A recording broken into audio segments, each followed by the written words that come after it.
Dear students, will AI kill SEO? AI வந்துட்டதால SEO வந்து காணாம போயிருமா? SEO இண்டஸ்ட்ரி அழிஞ்சு போயிருமா? அப்படிங்கிற ஒரு டாக் வந்து இப்போ போய்கிட்டு இருக்கு. இன்னைக்கு வந்து கூகுள் வந்து சொல்லியிருக்காங்க அவங்களோட சர்ச் queries வந்து 5 ட்ரில்லியன் இன் 2024 அப்படின்னு சொல்லியிருக்காங்க. 1999ல 1 பில்லியன் சர்ச் queriesஆ இருந்தது.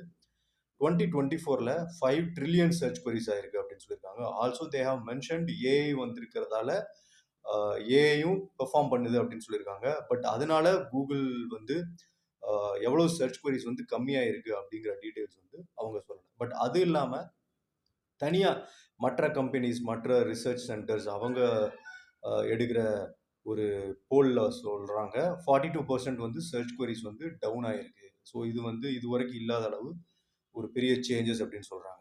ஓகே, நம்ம என்ன பார்க்க போறோம்னா இந்த ஏஐ வந்திருக்கிறதால எஸ்சிஓ வந்து அஃபெக்ட் ஆகுமா அப்படின்னு சொல்லி. எஸ், ஒரு சின்ன பாதிப்பு இருக்க தான் செய்யும். ஏன்னா கீவேர்ட்ஸ் உடைய ஒர்க் வந்து கம்மியாகும். நார்மலாக கீவேர்ட்ஸ் யூஸ் பண்ணுறதுக்கு பதிலாக வாய்ஸ் சர்ச், ஏஐ சாட்பாட்ஸோட கன்வர்சன்ஸ் நடக்குது.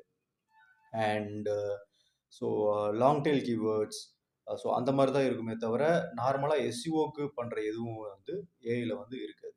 பட் அதனால எஸ்சிஓ ஃபுல்லாக போயிருமா அப்படின்னு கேட்டால் ஒரே ஒரு சின்ன விஷயம் நம்ம என்ன யோசிக்க வேண்டியது இருக்குது அப்படின்னா, ஏஐயில் நீங்கள் என்ன கொஷின்ஸ் கேட்டாலும் அது வந்து உங்களுக்கு வெப்சைட்டில் டைரெக்டாக போய் நீங்கள் வந்து கூகுளில் நார்மலாக சர்ச் queries நீங்கள் டைப் பண்ணிவிட்டு நம்ம வந்து ஒரு வெப்சைட்டை வந்து செலக்ட் பண்ணி படிப்போம். ஓகே, இந்த வெப்சைட்டில் போய் இன்ஃபர்மேஷன்ஸ் படிக்கலாம். பட் ஏஐல நீங்கள் சர்ச் queries கொடுத்தா டைரெக்டாக அது வெப்சைட்ல இருந்து இன்ஃபர்மேஷன்ஸ் எடுத்து கொடுக்குது. இன்கேஸ் உங்களோட வெப்சைட் வந்து இண்டெக்ஸே ஆகலை அப்படின்னா, அது எஸ்சிஓ ஃப்ரெண்ட்லியாக இல்லை அப்படின்னா ஏஐ வந்து அதை எடுத்துக்காது.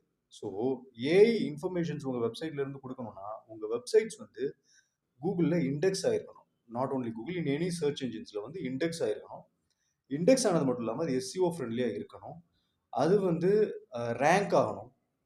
அப்போதான் வந்து ஏஐ வந்து கொடுக்கும். ஸோ ஏஐ இன்ஃபர்மேஷன்ஸ் கொடுக்கணும்னா உங்கள் வெப்சைட் வந்து எஸ்சிஓ ஃப்ரெண்ட்லியாக இருக்கணும் அண்ட் இது இண்டெக்ஸ் ஆயிருக்கணும். ஜஸ்ட் நான் ஒரு வெப்சைட் வந்து கிரியேட் பண்ணிட்டேன், அதை இண்டெக்ஸ் பண்ணல, பட் ஏஐட்ட நான் கொஷின் கேட்குறேன், அது என்னோட இன்ஃபர்மேஷன்ஸ் கொடுக்குமா அப்படின்னா டெஃபினட்டாக கொடுக்குது.